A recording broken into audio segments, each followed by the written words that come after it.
Pro wrestling tends to lag behind the cultural curve, especially when it comes to technology. But today, let's cast our gaze forward to the future.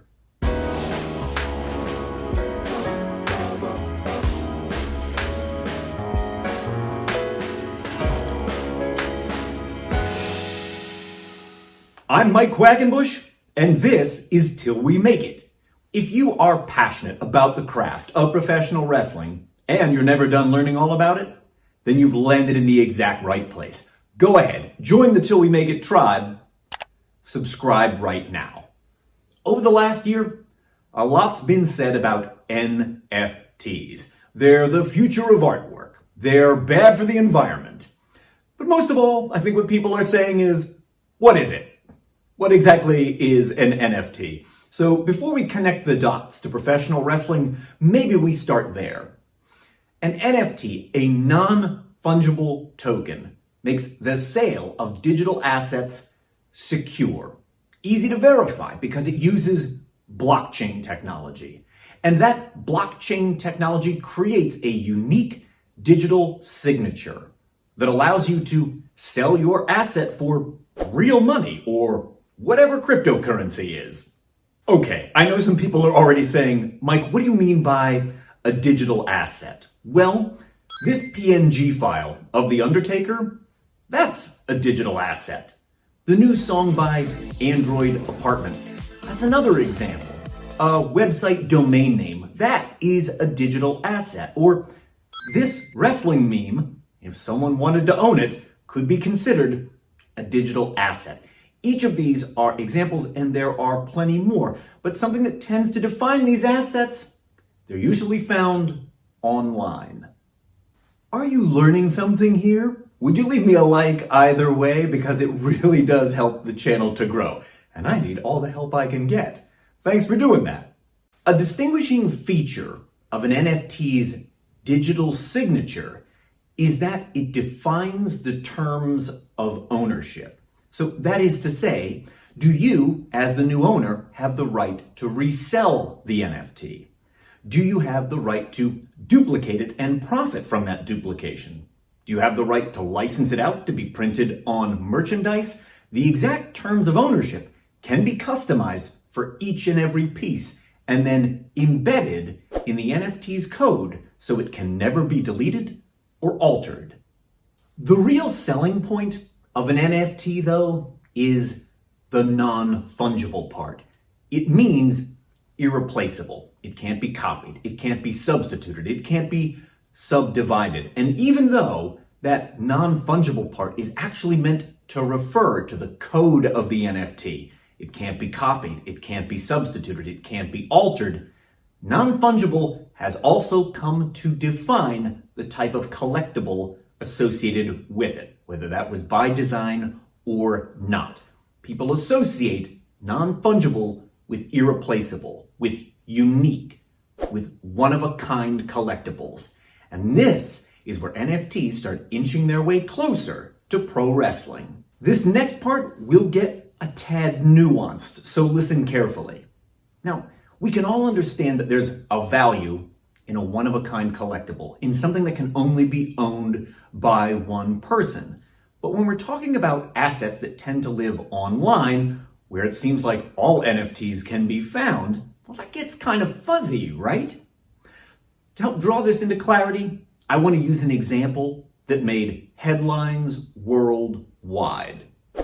The first tweet ever sent was minted as an NFT and then sold to a collector. Now, does this mean no one else can see or read that first tweet? No. The terms of ownership over that NFT's sale does not restrict anybody's right to see it, to find it, to read it.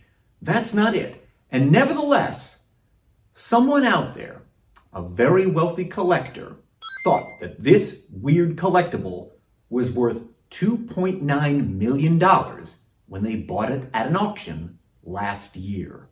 Sidebar. Want to know how that $2.9 million investment is paying off for that particular collectible?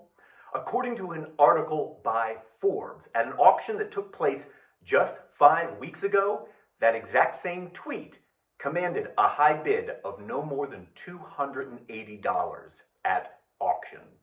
So that gamble's not paying off very well, is what I would like to say. Twitter is over, folks, and not in a wrestling way. So let's ask the big question. What role do NFTs play in the future of pro wrestling? If we look at some of the earliest adopters of this technology, we might rush to the conclusion that the answer is not much of a role at all, right? Just last year, the WWE minted some NFTs in conjunction with SummerSlam, and that experiment was, in John Cena's own words, a catastrophic failure. And Jim Cornette's trying to get in on the NFT craze as well. He's minted some NFTs, and if you want one, you'll just need to obtain some of the Ether cryptocurrency by starting an account with Ethereum and then making sure you've got a buyer's account over on the OpenSea platform just to get in on the fun. So why have these earliest ventures failed? There are 3 reasons.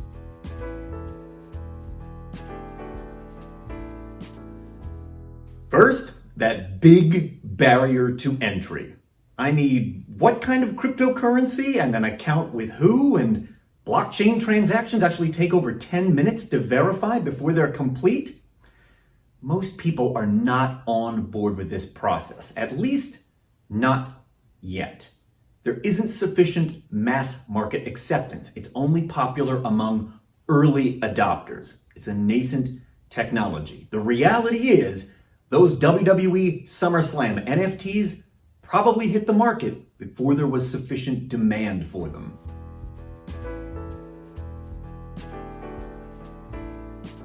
Second, the real appeal to investors and to collectors is the non-fungible part. And yes, that was originally meant to refer to the code within the token itself, but it has come to define this entire collector's market.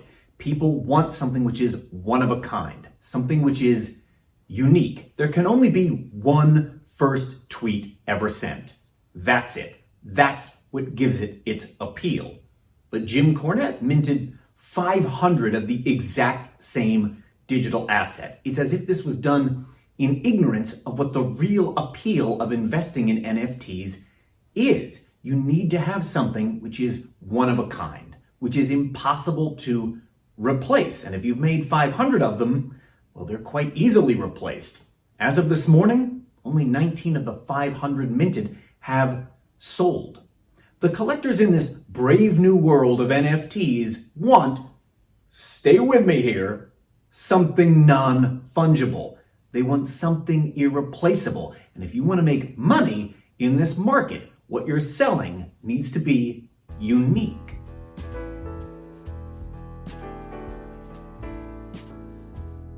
And third is public perception.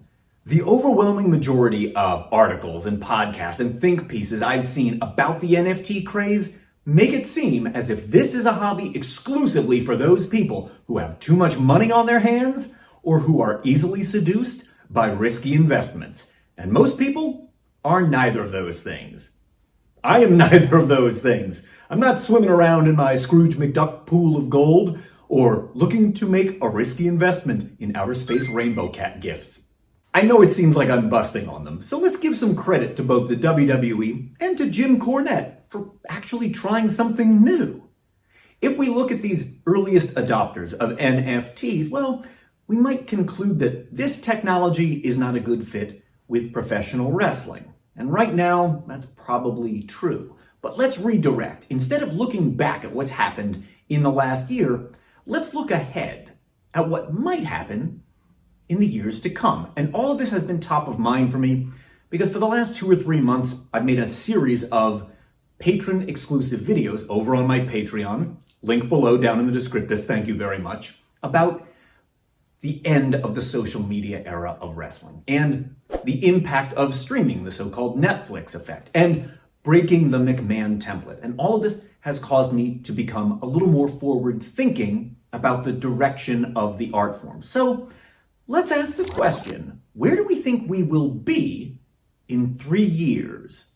To do this bit of forecasting, consider what companies like NEFW or WAW or MLOW already sell.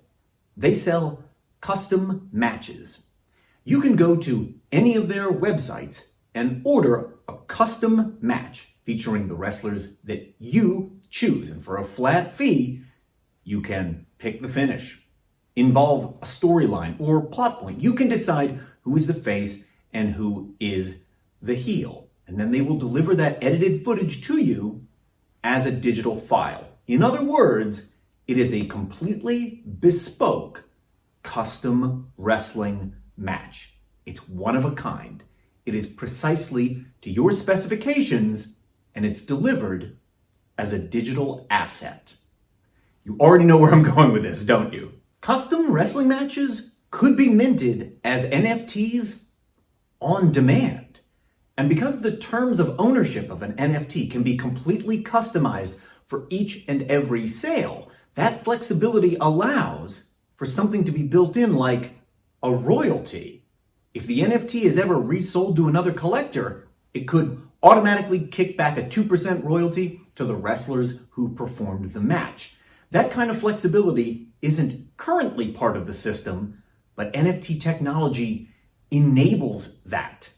And to a certain type of collector, maybe one who doesn't have the capital to start promoting their own live wrestling cards, this is the evolution they have been waiting for. The ability to create one-of-a-kind collectibles under a system which is actually safer and more secure than what they've been dealing with for years.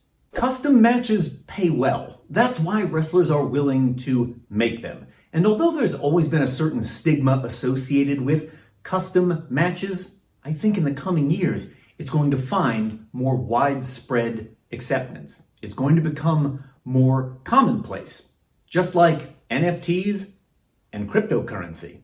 Mass market acceptance is somewhere out there in the future. It's not here today, but I do think it's coming.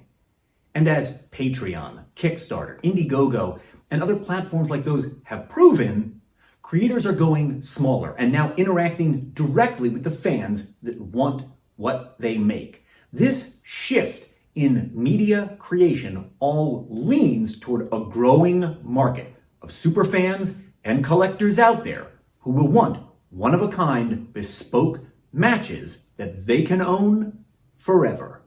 I think in the next 3 to 5 years, we're going to see more and more professional wrestlers making really good money, maybe even paying their mortgages by minting unique matches as NFTs and selling them directly to superfans and collectors. Furthermore, it won't even be 10 years before there are people out there who are writing and executing their own angles and storylines and then purchasing NFTs of matches and promos to basically bring their fantasy booking to life as secure digital assets. And sooner or later, those are going to be monetized or turned into a demo reel that are going to land people actual writing jobs in the world of professional wrestling.